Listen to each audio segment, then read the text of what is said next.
Good Thursday evening, Southeast Texas. Looking at the weather highlights, we're going to finish out the work week on a dry finish for the most part.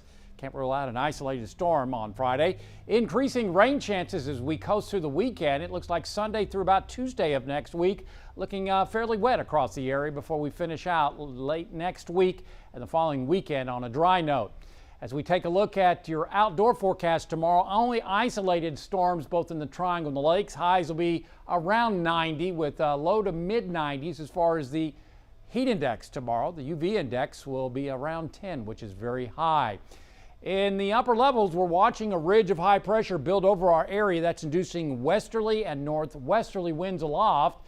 It's why the Gulf of Mexico, at least the northwest Gulf of Mexico, is closed for business in relation to Tropical Depression / Arlene over the next 24 to 48 hours. No way it's coming our way.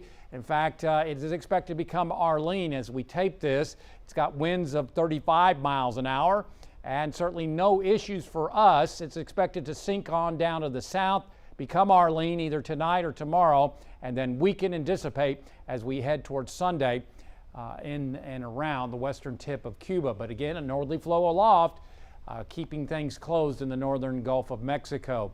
Otherwise, you can see that ridge of high pressure building our area tomorrow, and that means hot, mainly dry weather conditions. Now, as we work on in to, say, Sunday, Monday, and Tuesday, may see weak upper level low pressure, certainly a lot of upper level disturbances, copious amounts of moisture, instability, and lack of capping.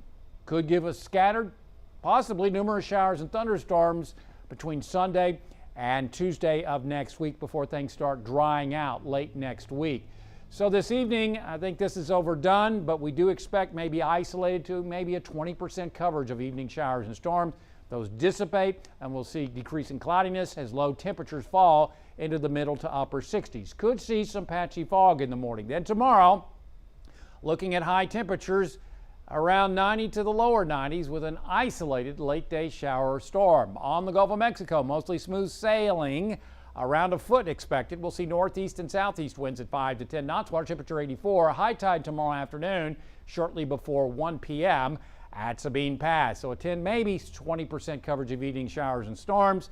Those dissipate. We'll see decreasing cloudiness and some patchy fog. Lows in the mid 60s lakes, mid to upper 60s in the Triangle as the winds go calm. Tomorrow, very isolated late day showers and storms, highs around 90 degrees as winds become southerly.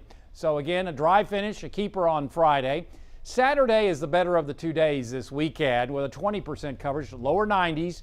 And by Sunday, that may go as high as a 50% coverage of showers and storms again on Monday.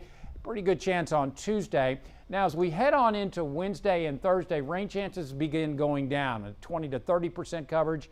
Again, look at the highs in the 80s, below normal. And as we finish out the work week and head on into the following weekend in the 8 to 10 day outlook, looking hot, mainly dry and very summery as lows warm into the lower 70s and highs warm well into the lower 90s.